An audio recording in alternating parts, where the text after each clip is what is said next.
नमस्कार प्रिय दर्शकों, एक बार फिर आपका स्वागत है हमारे YouTube चैनल प्राचीन ज्ञान सच्चा ज्ञान में। प्रिय दर्शकों, आज फिर एक नागिन की कहानी लेकर के हाजिर हुए हैं। दर्शकों, आज की कहानी बड़ी मोटिवेशनल है और बड़ी ज्ञानवर्धक है। प्रिय दर्शकों, आज की कहानी भी नागिन का बदले की कहानी है। दर्शकों, ये कहानी आपके जीवन में ढेर सारी प्रेरणाएं देने वाली है। प्रिय दर्शकों, इस बात को तो आप अच्छी तरह जानते होंगे कि हजारों में से एक नाग नागिन के पास नागमणि होती है। हर किसी नाग के पास नागमणि नहीं होती है, और जिस नाग के पास नागमणि होती है वो बड़ा चमत्कारी होता है। उसे इच्छाधारी नाग कहा जाता है। और ये नागमणि नाग नागिन के पास आती कहां से है? दोस्तों, इसके बारे में शास्त्रों में ऐसा कहा गया है कि स्वास्तिक नक्षत्र में जब बारिश की पहली बूंद पड़ती है और वो पहली बूंद यदि किसी नाग नागिन के मुख में चली जाती है तो उस नाग नागिन के मुख में वो नागमणि का रूप लेती है और धीरे धीरे इतना चमकीला वो पत्थर बन जाता है जिसकी रोशनी दूर तक चली जाती है। दर्शकों, यही असली नागमणि होती है जिसकी सहायता से नाग चमत्कारी हो जाता है। एक स्थान से दूसरे स्थान पर पलक झपकते ही वो नाग पहुंच जाता है। साथ ही किसी भी जीव जंतु का रूप धारण करने में वो नाग सक्षम हो जाता है। वो नाग इतना शक्तिशाली हो जाता है कि वो कुछ भी कर सकता है। असंभव कार्य को भी वो नाग चुटकी बजाते ही कर सकता है। दर्शकों, जिस नाग के पास मणि होती है उसे इच्छाधारी नाग कहा जाता है। वैसे तो शास्त्रों में कहा गया है कि जो इच्छाधारी नाग होता है, जिस नाग नागिन के पास मणि होती है, वो किसी को परेशान नहीं करते हैं। वो अपना जीवन एकांत में व्यतीत करते हैं और किसी भाग्यशाली इंसान को ही वो नाग नागिन दिखाई देते हैं। प्रिय दर्शकों, ऐसी ये कहानी बिहार की दरभंगा की है जो कि एक सत्य घटना पर आधारित है। प्रिय दर्शकों, इस कहानी को अंत तक देखिएगा। वीडियो शुरू करने से पहले जो लोग हमसे नए जुड़े हैं वो लोग हमारे चैनल को सब्सक्राइब करें, बेल आइकन ऑन करें, अच्छे कमेंट किया करें ताकि हर आने वाले वीडियो का नोटिफिकेशन सबसे पहले आपको मिले और आप उसका फायदा उठा सकें। प्रिय दोस्तों, इससे पहले कि आप इस पावन पवित्र कहानी में खो जाए, आप कमेंट बॉक्स में जाकर हर हर महादेव जरूर लिखिएगा। आपकी सर्व मनोकामना महादेव जरूर पूरी करें। शुरू करते हैं प्रिय दर्शकों आज की ये प्यारी सी कहानी, ये प्यारा सा वीडियो। प्रिय दर्शकों, बिहार के दरभंगा में काफी वर्षों पहले एक घटना घटी थी। उसी घटना की ये कहानी है। बिहार के दरभंगा जिले में एक छोटे से गांव में एक रमेश नाम का व्यक्ति रहा करता था। वो रमेश नाम का व्यक्ति दिन भर अपनी बकरियों को चराने के लिए जंगल में लेके जाता था और जंगल में बकरियों को चराकर शाम को अपने घर लेके आता था। प्रिय दर्शकों, अब एक दिन वो रमेश नाम का व्यक्ति अपनी बकरियों को लेकर और जंगल में चराने के लिए जाता है। सावन का महीना था, ठंडी ठंडी बारिश हो रही थी, हल्की हल्की फुहारें बरस रही थी। उस समय वो रमेश नाम का व्यक्ति अपनी बकरियों को लेकर और जंगल के मध्य चले जाता है।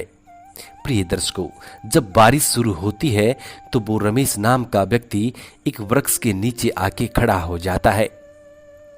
आसमान में चारों तरफ काले काले बादल मंडरा रहे थे और हल्की हल्की बारिश हो रही थी।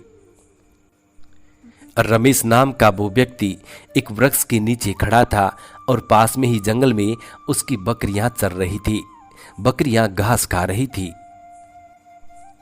दोस्तों, तभी उस रमेश नाम के व्यक्ति की नजर एक पुराने वृक्ष के खोखले पर पड़ती है। उस पुराने वृक्ष में एक बहुत बड़ा बिल था।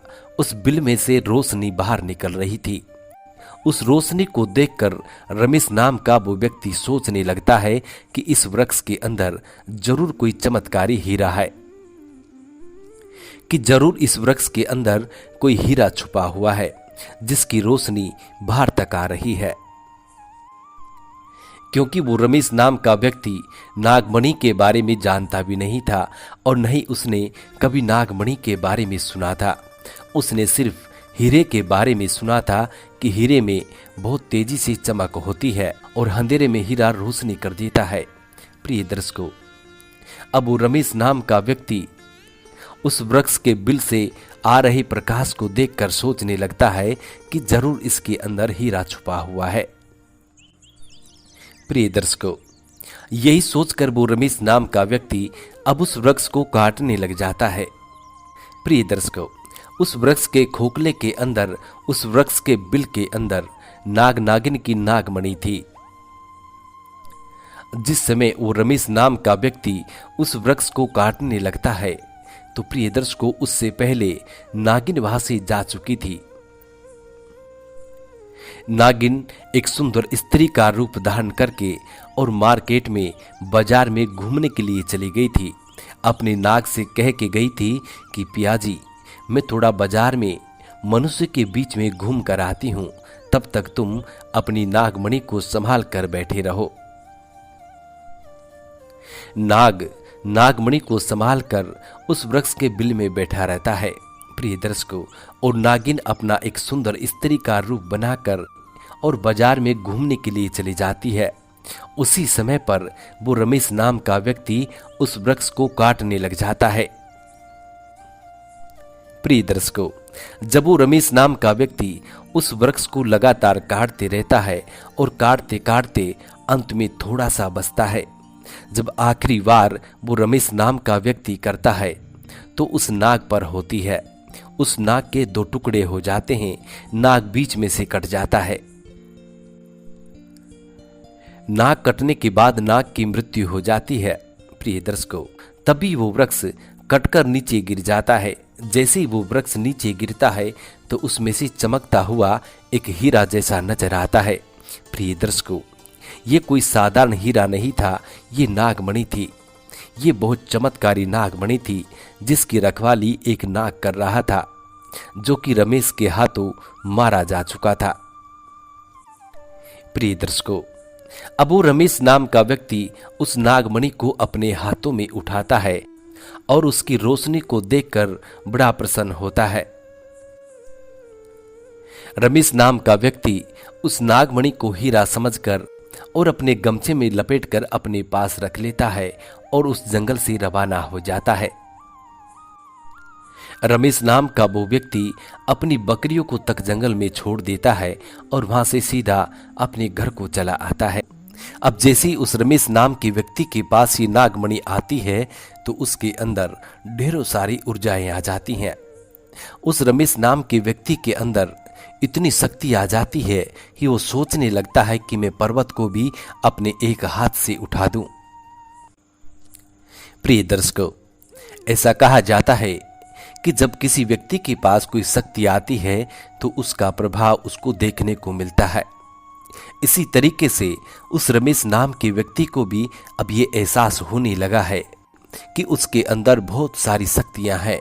वो चाहे तो पर्वत को भी उठा सकता है। रास्ते में जो भी वृक्ष उसको मिलते तो उसको हिलाकर देखता तो बड़े बड़े वृक्ष रमेश बिगर ताकत लगाए उनको हिला देता। कई वृक्षों को अपने एक हाथ से पकड़कर उखाड़ देता। प्रिय दर्शकों, अब रमेश को धीरे धीरे ये एहसास होने लगा कि इस हीरे के अंदर जरूर कोई दिव्य शक्ति है। प्रिय दर्शकों, अब रमेश अपने घर को पहुंच जाता है और घर को जाने के बाद उस नागमणि को अपने हाथों में लेकर बड़े गौर से देखने लगता है और मन ही मन बड़ा प्रसन्न भी होता है। प्रिय दर्शकों, तब वो रमेश नाम का व्यक्ति अचानक उस नागमणि को अपने हाथ में लेकर उससे कहने लगता है कि मैं जानता हूं तेरे अंदर बहुत सी शक्तियां हैं, तेरे अंदर बहुत बड़ी ताकत है। तो तू मेरा एक काम कर, मेरी बकरियां जंगल में रह गई है, मेरी बकरियां तुरंत मेरे सामने हो, तभी मैं तुम्हें मानूंगा। प्रिय दर्शकों, अब वो नागमणि के चमत्कार से उस रमेश नाम के व्यक्ति की बकरियां तुरंत उसके घर के सामने आ जाती हैं। रमेश नाम का वो व्यक्ति अपनी बकरियों को बांध देता है प्रिय दर्शकों।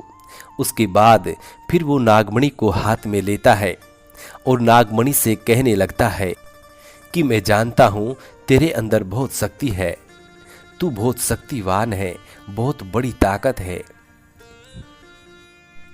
बस तुम मेरा एक काम और कर दो कि मेरी गरीबी दूर हो जाए, मुझे ऐसा वर दो प्रिय दर्शकों। उसके बाद उस नागमणि के चमत्कार से रमेश की गरीबी दूर हो जाती है। रमेश बहुत बड़ा पैसे वाला बन जाता है। नागमणि की मदद से वो अपने घर के हालात ठीक कर लेता है। एक टूटा फूटा मिट्टी के घर की जगह वो आलीशान बंगला बना लेता है। प्रिय दर्शकों, उधर नागिन जब बाजार से वापस अपने घर को लौटती है, अपने पति नाग के पास लौटती है, तो वो देखती है कि जिस वृक्ष के अंदर वो रह रहे थे वो वृक्ष कटा हुआ पड़ा है और पास में ही उसका नाग मरा हुआ पड़ा है और उनके पास नागमणि भी नहीं है। प्रिय दर्शकों, ये देखकर नागिन बड़ा क्रोधित होती है। सबसे पहले तो नागिन उस नागमणि को ढूंढती है, लेकिन वो भी उसको नजर नहीं आती है। अंततः नागिन बहुत गुस्सा हो जाती है और अपने पति नाग के बदले के लिए तैयार हो जाती है। लेकिन नागिन को ये पता भी नहीं था कि उसके पति की हत्या किसने की है, उसके पति को किसने मारा है और उससे नागमणि छीन कर कौन लेके गया है। नागिन एक स्थान पर बैठकर काफी रोती है, काफी रुदन करती है, काफी चिल्लाती है, देवादिदेव महादेव को भी याद करती है, महादेव को भी खरी खोटी सुना देती है। अंततः नागिन के दिमाग में एक विचार आता है कि मेरे पति की आंखों में जरूर उस व्यक्ति की तस्वीर होगी जिसने मेरे पति को मारा है और वो नागमणि छीन कर लेके गया है। प्रिय दर्शकों, तब वो नागिन अपने मृतक नाग के पास जाती है और उसकी आंखों में देखती है और उसकी आंखों में झांक कर देखती है तो उसको पता लगता है कि फला व्यक्ति बकरी चराने वाले रमेश नाम के व्यक्ति ने उसके पति की हत्या की है और वही नागमणि को लेकर गया है।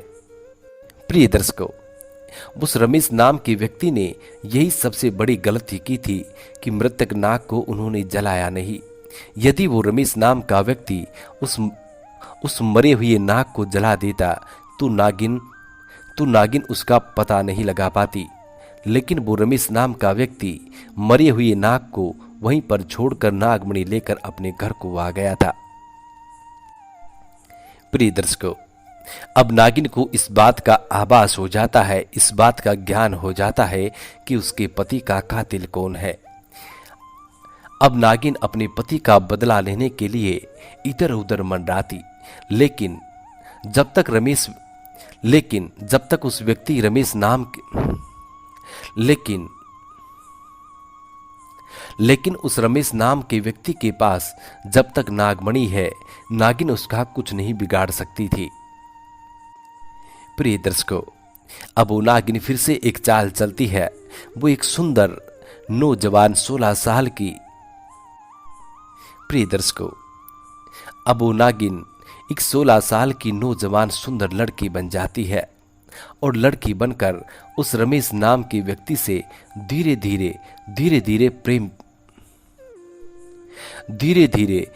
धीरे उस रमेश नाम के व्यक्ति को अपने जाल में फंसाती है। कभी उसके सामने से गुजरना, कभी इशारे करना, कभी इस तरीके से अब वो नागिन सुंदर लड़की बनकर रमेश के चारों तरफ मंडराने लगी। प्रिय दर्शकों, जब उस रमेश नाम के व्यक्ति की नजर उस सुंदर लड़के पर पड़ती है तो वो भी मोहित होने लगता है। धीरे धीरे उन दोनों में प्रेम प्रसंग होने लगा। वो नागिन सुंदर लड़की बनकर रमेश को अपने जाल में फंसाने लगी। धीरे धीरे वो रमेश नाम का व्यक्ति भी उस सुंदर लड़की नागिन से प्रेम करने लगा। अब तो नागिन दिन भर उस रमेश नाम के व्यक्ति के साथ रहती। दिन भर दोनों बैठे बैठे मीठी मीठी बातें करते। रमेश नाम का वो व्यक्ति उस नागिन के बालों को सहलाता और मीठी मीठी बातें करता। प्रिय दर्शकों, एक दिन वो नागिन सुंदर लड़की के रूप में उस रमेश नाम के व्यक्ति से कहने लगती है कि तुम्हारे गले में ये चमकीली चीज क्या है, ये मुझे बताओ। प्रिय दर्शकों, उस रमेश नाम के व्यक्ति ने उस नागमणि को सोने के ताबीज में एक लोकेट की तरह बनवाकर अपने गले में धारण कर रखा था। प्रिय दर्शकों, जब उस नागिन बनी हुई लड़की की नजर रमेश के गले पे पड़ती है तो वो पहचान जाती है कि यही मेरे नाग की नागमणि है। अब उस नागमणि को प्राप्त करने के लिए वो नागिन लड़की के रूप में रमेश से कहती है कि तुम्हारे गले में ये चमकीली चीज क्या है, ये मुझे दिखाओ। प्रिय दर्शकों, रमेश मना कर देता है। रमेश कहता है कि ये एक लॉकेट है और इसको मैं किसी को भी नहीं दे सकता। ये मेरे पिताजी ने मुझे दिया है और मेरे पिताजी को मेरे दादाजी ने दिया है। इस तरीके से पीढ़ी दर पीढ़ी ये हमारे साथ रहता है, इसको मैं किसी को भी नहीं दे सकता। प्रिय दर्शकों, लेकिन वो नागिन बनी लड़की उसका पीछा नहीं छोड़ती है। प्रिय दर्शकों, त्रिया जाल एक ऐसा जाल होता है जिसमें बड़े बड़े सूरमा फंसकर रह जाते हैं, उनका भी पतन हो जाता है। तो इस रमेश नाम के व्यक्ति की तो औकात ही क्या थी। अब वो नागिन उस रमेश नाम के व्यक्ति को सुंदर लड़की बनकर अपने जाल में पूर्णतः फंसा लेती है। और एक दिन ऐसा आता है कि वो रमेश नाम का व्यक्ति अपने गले से उस नागमणि से बने लॉकेट को उतार कर उस सुंदर लड़की को दे देता है, उस नागिन को दे देता है।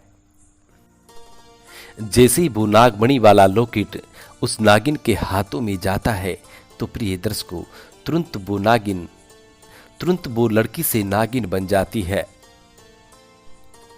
जैसे ही वो नागिन बनती है तो रमेश नाम का वो व्यक्ति अब बहुत घबरा जाता है। प्रिय दर्शकों, लेकिन अब वो नागिन उस रमेश नाम के व्यक्ति को कहां छोड़ने वाली थी। प्रिय दर्शकों, सबसे पहले तो वो नागिन बनकर उस रमेश नाम के व्यक्ति को 7 से 8 बार डसती है और डसने के बाद फिर उस रमेश नाम के व्यक्ति से कहती है कि तूने इस नागमणि के खातिर मेरे पति की हत्या की है, मेरे पति को जान से खत्म कर दिया है, इसलिए मैं भी तुम्हें नहीं छोड़ूंगी। और फिर से उस रमेश नाम के व्यक्ति को डस जाती है। प्रिय दर्शकों, उस रमेश नाम के व्यक्ति की मृत्यु हो जाती है। अब नागिन का बदला पूरा हो जाता है। प्रिय दर्शकों, उसके बाद वो नागिन उस नागमणि को लेकर अपने मृतक पति के पास आके रहने लगती है। धीरे धीरे उस मृतक नाग में कीड़े पड़ जाते हैं और उसका शरीर नष्ट हो जाता है। लेकिन वो नागिन 500 वर्षों से अभी भी अपने पति का इंतजार कर रही है। प्रिय दर्शकों, आज भी वो इच्छाधारी नागिन स्त्री का रूप धारण करके जोर जोर से चिल्लाती है। पास में होकर गुजरने वाले लोगों को उसकी आवाजें सुनाई देती है। देखने वाले लोग कहते हैं कि इस नागिन को पूरे 500 वर्ष हो चुके हैं और 500 वर्षों से ये नागिन अपने पति का इंतजार कर रही है। न जाने उसका पति कब जाकर के इसको वापस मिलेगा। वहां के देखने वाले बड़े बुजुर्ग लोग कहते हैं कि ये नागिन अब बहुत बूढ़ी हो चुकी है। कभी कभी तो ये नागिन बिल्कुल अंधी हो जाती है, इसको कुछ दिखाई तक नहीं देता, लेकिन फिर से कुछ समय बाद इसको दिखाई देने लग जाता है। और देखने वाले लोग ये भी कहते हैं कि आज तक इस नागिन ने उसके बाद कभी किसी को क्षति नहीं पहुंचाई, कभी किसी को नुकसान नहीं पहुंचाया। और बड़े बुजुर्ग लोग ये भी कहते हैं कि इसी इच्छाधारी नागिन के प्रभाव से उस पूरे गांव में कभी भी किसी व्यक्ति को किसी सांप ने नहीं डसा, किसी नाग ने नहीं डसा। प्रिय दर्शकों, और शास्त्र ये भी कहते हैं कि इच्छाधारी नाग नागिन की उम्र 1000 वर्ष की होती है और सावन के महीने में नाग नागिन का जोड़ा एक साथ रहता है। इसलिए शास्त्र ये सलाह देते हैं, बड़े बुजुर्ग भी ये सलाह देते हैं कि सावन के महीने में कभी भी नाग को ना मारे या नागिन को ना मारे। ऐसा करने पर यदि एक भी जीवित रह जाता है, या तो नागिन जीवित रह जाती है या नाग जीवित रह जाता है, तो प्रिय दर्शकों ये अपना बदला लेकर रहते हैं। उस व्यक्ति का कभी पीछा नहीं छोड़ते जो इनसे दुश्मनी मोल लेता है। प्रिय दर्शकों इसीलिए कभी भी सावन के महीने में नाग नागिन को कभी ना मारे, इसका बड़ा भारी पाप भी लगता है। और सावन के महीने में नाग नागिन का जोड़ा होता है। दर्शकों आज की कहानियां समाप्त होती है। हम उम्मीद करते हैं कि आज की ये कहानी आप लोगों को बेहद पसंद आई होगी और इस कहानी से आप ढेर सारे लाभ उठाएंगे। मिलते हैं प्रिय दर्शकों आने वाले नेक्स्ट वीडियो में। तब तक अपना ख्याल रखें। जी नमस्कार, धन्यवाद।